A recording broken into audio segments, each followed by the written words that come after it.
तो सबसे पहले मैं बताना चाहता हूँ आप लोगों को कि किसी भी रिएक्शन का रेट ऑफ रिएक्शन मतलब किस तरह का रिएक्शन है, फास्ट रिएक्शन है, स्लो रिएक्शन है, रिवर्सेबल रिएक्शन है, इरिवर्सेबल रिएक्शन है, ये सारी चीज़ें मैंने आपको स्टार्टिंग में बताई थी कि आखिर किस तरह से रिएक्शन होता है। मतलब अगर आप A plus B C plus D जो बनता है तो C प्लस डी बनने में बहुत तेज़ी से बन रहा है, उसका मतलब आप बोलो कि बहुत ही फास्टली है। जो डिटरमाइन करना रेट क्या होगा नहीं होगा वो हमें नहीं पता हो सकता है। तो अगर इस तरह की बात करें तो रेट ऑफ रिएक्शन मतलब बहुत फास्ट रिएक्शन हो सकता है, स्लो रिएक्शन हो सकता है। तो रिएक्शन का रेट डिटरमाइन करना कि रेट ऑफ रिएक्शन क्या होता है। तो रेट ऑफ रिएक्शन कहने का मतलब कोई भी रिएक्शन जब रिएक्टेंट से प्रोडक्ट बनता है तो रिएक्टेंट से प्रोडक्ट बनते समय दोनों का कंसंट्रेशन चेंज होगा। अब जैसे मान लो यहाँ पर A प्लस बी था तो A प्लस बी तो बनेगा नहीं, कुछ प्रोडक्ट बनेगा। तो अगर यहाँ से चेंज होगा तो वहाँ पे कुछ बनेगा, A प्लस बी में कुछ चेंजेस आएंगे तब जाकर के C प्लस डी बनेगा।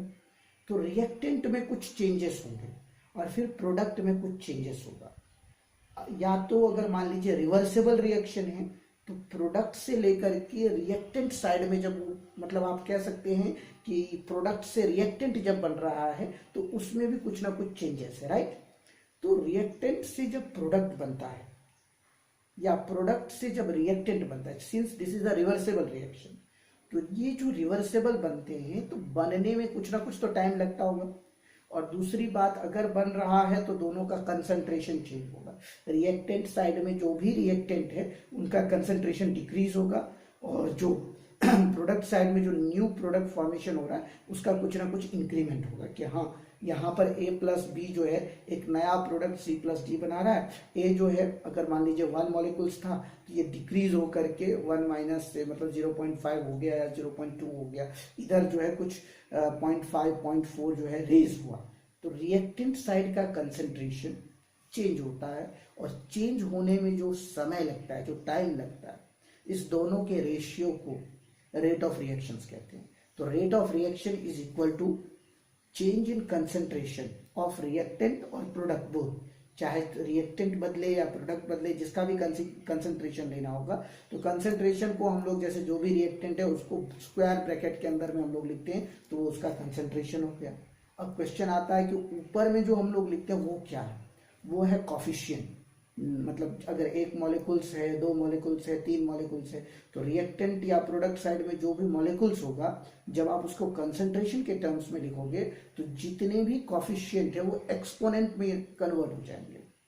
इसी को जब 12th स्टैंडर्ड में जाओगे तो केमिकल काइनेटिक्स में तुमको जितने भी ऊपर में एक्सपोनेंट होगा उन दोनों का जो सम होगा उसको rate of order of reaction कहोगे कि कौन सा ऑर्डर है, फर्स्ट ऑर्डर रिएक्शन है, जीरो ऑर्डर रिएक्शन है, सेकेंड ऑर्डर रिएक्शन है, थर्ड ऑर्डर रिएक्शन है, कौन सा ऑर्डर रिएक्शन है, ये हम लोग 12th स्टैंडर्ड में पढ़ेंगे।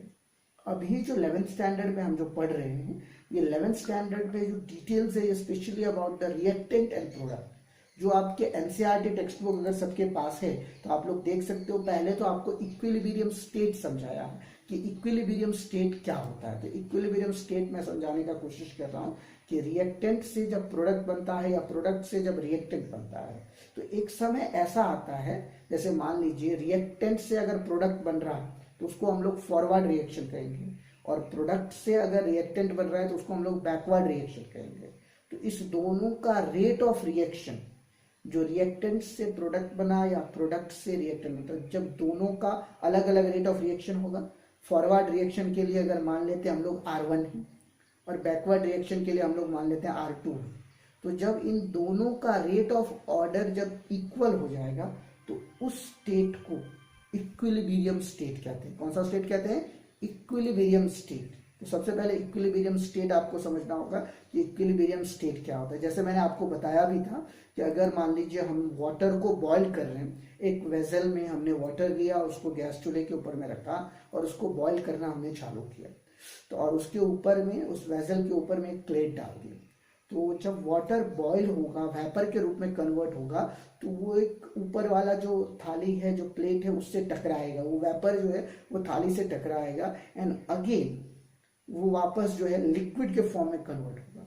मतलब पहले वाटर से वाटर वेपर, वाटर से वाटर वेपर, तो यहाँ पर वाटर हो गया हमारा रिएक्टेंट, वाटर वेपर हो गया प्रोडक्ट, और रेट ऑफ रिएक्शन हो गया ये जो टेम्परेचर आप बढ़ा रहे हो, जितना टेम्परेचर आप दे रहे हो उसके। दूसरा, जब वो प्लेट से टकराया, वो वाटर से वाटर वेपर बन के प्लेट से टकराया, तो वापस वो प्लेट से टकराने के बाद वाटर के रूप में कन्वर्ट हो गया, मतलब वाटर वेपर से वाटर बन रहा है, तो प्रोडक्ट से रिएक्टेंट बन रहा है, तो उसको बनने में भी उसको कुछ समय लगेगा।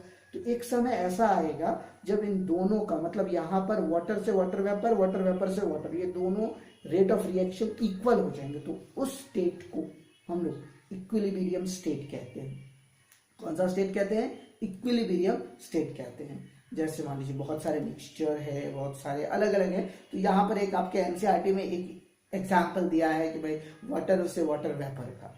केमिकल इक्विलिब्रियम जो होता है, इसको जनरली अगर आप क्लासिफाई करोगे तो दो पार्ट में इसको क्लासिफाई किया गया, एक केमिकल इक्विलिब्रियम और दूसरा फिजिकल इक्विलिब्रियम। अगर आप बोलोगे कि सर ये केमिकल इक्विलिब्रियम क्या होता है, फिजिकल इक्विलिब्रियम, केमिकल इक्विलिब्रियम कहने का मतलब हो गया, इसको जो है तीन सेंस में डिस्ट्रीब्यूट किया गया, एक कंसंट्रेशन, दूसरा प्रेशर, तीसरा टेम्परेचर। और अगर आप फिजिकल इक्विलिब्रियम की बात करोगे तो वही चेंजेस, मतलब इक्विलिब्रियम जब फिजिकल प्रोसेस में आओगे तो सॉलिड से लिक्विड में कैसे कन्वर्ट होगा, solid liquid equilibrium, liquid vapour equilibrium, vapour liquid या वेपर सॉलिड इक्विलिब्रियम। तो इस तरह से इनको मतलब फेज ट्रांसफॉर्मेशन, फिजिकल इक्विलिब्रियम में इसको फेज ट्रांसफॉर्मेशन के रूप में कन्वर्ट किया गया है। अब क्वेश्चन आता है यहाँ पर, ये जो केमिकल इक्विलिब्रियम है, तो केमिकल इक्विलिब्रियम में यहाँ पर अगर आप रिएक्टेंट से प्रोडक्ट बना रहे हो तो इसमें कुछ ना कुछ चेंजेस होना ही चाहिए, चाहे कंसंट्रेशन चेंज हो, प्रेशर चेंज हो, टेम्परेचर चेंज हो, ये तीनों में से एक चेंज होगा ही तो जाकर के केमिकल इक्विलिब्रियम होगा, अदरवाइज केमिकल इक्विलिब्रियम नहीं होगा। ये वर्ड रिमाइंड रखना है। जैसे आप लोग देख सकते हैं आपके एनसीईआरटी बुक में लिखा भी होगा कि या तो कंप्लीटली चेंज हो जाता है या मतलब कंप्लीटली नहीं होकर के लिटिल बिट रह जाता है, negligible concentration of the reactants are left and the same cases, even अगर आप वापस प्रोडक्ट से रिएक्टेंट बना रहे हो तो सेम केसेस में यहाँ पर जो है 100% प्रोडक्ट नहीं बना, मतलब 99% बन करके वापस जो है यहाँ पर रिएक्टेंट बनना चालू हो गया। तो ये जो स्मॉल अमाउंट ऑफ प्रोडक्ट जो यहाँ पर फॉर्म हुआ था, वापस वो इक्विलिब्रियम स्टेज में आकर के रिएक्टेंट के रूप में कन्वर्ट हो गया। तो इस दोनों का जो कंसंट्रेशन है, इस दोनों को जो आप कंपेयर करोगे, कैसे कंपेयर करोगे, तो उसी सिस्टम को केमिकल इक्विलिब्रियम कहते हैं।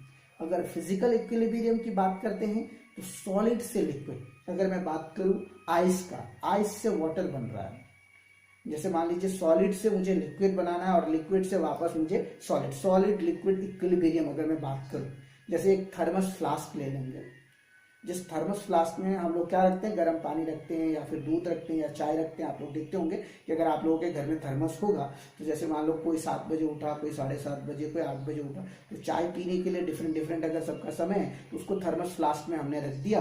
और थर्मस फ्लास्क करता क्या है, हमारा क्या करता है थर्मस फ्लास्क, वो उसको गर्म रखता है। क्या आपके जब भी आप उठोगे तो उसके जो डुअल लेयर है, वो डुअल लेयर उसको मतलब ठंडा नहीं होने देता, यही करता है ना थर्मस फ्लास्क।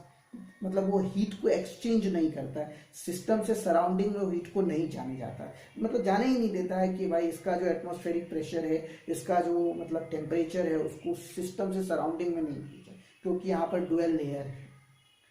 तो अगर मैं बात कर रहा हूँ यहाँ पर सॉलिड से लिक्विड का, आप लोग जानते हो कि मतलब सॉलिड जो है रेफ्रिजरेटर के अंदर में लिक्विड क्यों नहीं बनता है, क्योंकि उसका एक फिक्स टेम्परेचर होता है कि भाई यहाँ पर 0 डिग्री सेल्सियस है, ये फ्रीजर के अंदर में 0 डिग्री सेल्सियस तक है, तो 0 डिग्री सेल्सियस तक रहेगा, यहाँ पर ये जो है वाटर नहीं बन सकता। अगर आप दोनों के मास का कंपेयर करोगे, अब जैसे मान लो कि अगर आपने 1 ग्राम आइस लिया और वही 1 ग्राम आइस जो है कन्वर्ट होकर के वाटर बन गया, तो इस दोनों का मास आपको लग रहा है कि टाइम के साथ बदलेगा, चेंज होगा, मतलब वाटर का मास या आइस का मास चेंज होगा या नहीं होगा?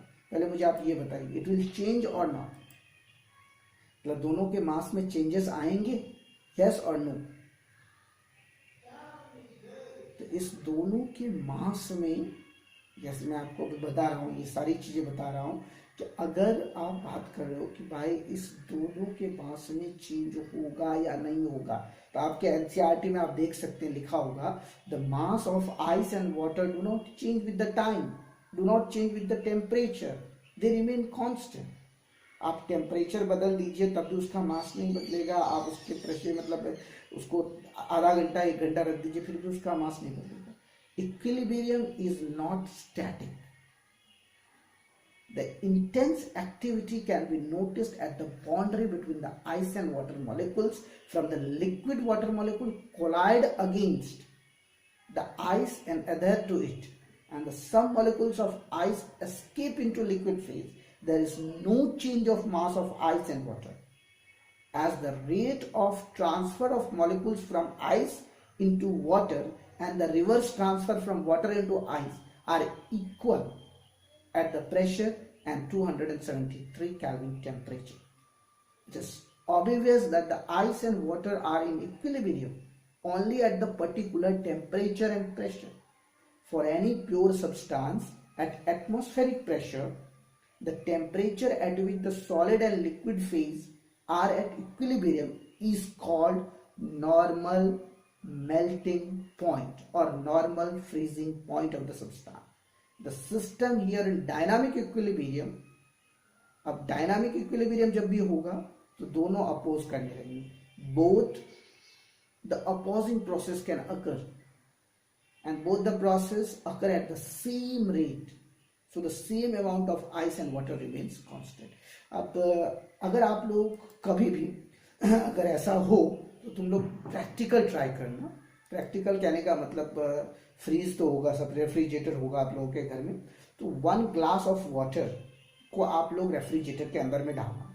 1 ग्लास ऑफ वाटर को फ्रीजर जो है आपका उसके अंदर में डालना। जब वो आइस में कन्वर्ट हो जाए, व्हेन दे आर 100% आइस, उसके बाद उसको बाहर निकालना। बाहर निकालने के बाद जो आउटसाइड लेयर है वो तो भाई एटमॉस्फेरिक है। अब आपको ये पता करना है कि जो पूरा ग्लास ऑफ वाटर था वो कितना आइस बना, और आइस बनने के बाद वापस मैंने अगर इसको वाटर बनाया तो इसमें कुछ मास में चेंजेस आए हैं, वॉल्यूम में चेंजेस आए हैं या नहीं आए। ये प्रैक्टिकल तो आप लोग कर सकते हो ना, यस और नो? इतना प्रैक्टिकल तो आप लोग घर पे कर सकते हो, यस। ये प्रैक्टिकल जब करोगे तो दिमाग में क्वेश्चन आएगा तुम्हारा कि सर मास में चेंजेस हुआ या नहीं हुआ, क्योंकि आप 2 स्टेट ले रहे हो। देखो एक ग्लास पूरा लबालब भरा हुआ एकदम 100% fulfil water in a glass and put into a freezer, वो जो रेफ्रिजरेटर के अंदर में जो फ्रीजर वाला ऑप्शन होता है वहां पर, ताकि थोड़ा भी तुम्हारा 1 मॉलिक्यूल्स ऑफ वाटर भी गिरना नहीं चाहिए, एकदम कांस्टेंट होना चाहिए। और वहां पर तुमने उसको 1 घंटा या आधा घंटा या 2 घंटे के अंदर तुम्हारा वाटर जब फ्रीज सॉलिड आइस के रूप में कन्वर्ट हो जाए तब उसको तुम बाहर निकालना। और बाहर निकालने के बाद तुम देखना क्या 100% वो वाटर जो है 100% आइस तो बन गया, क्या जितना वाटर था उतना ही है या उससे ज़्यादा हुआ या कम हुआ, ये तो आप लोग डिटरमाइन कर सकते हो ना।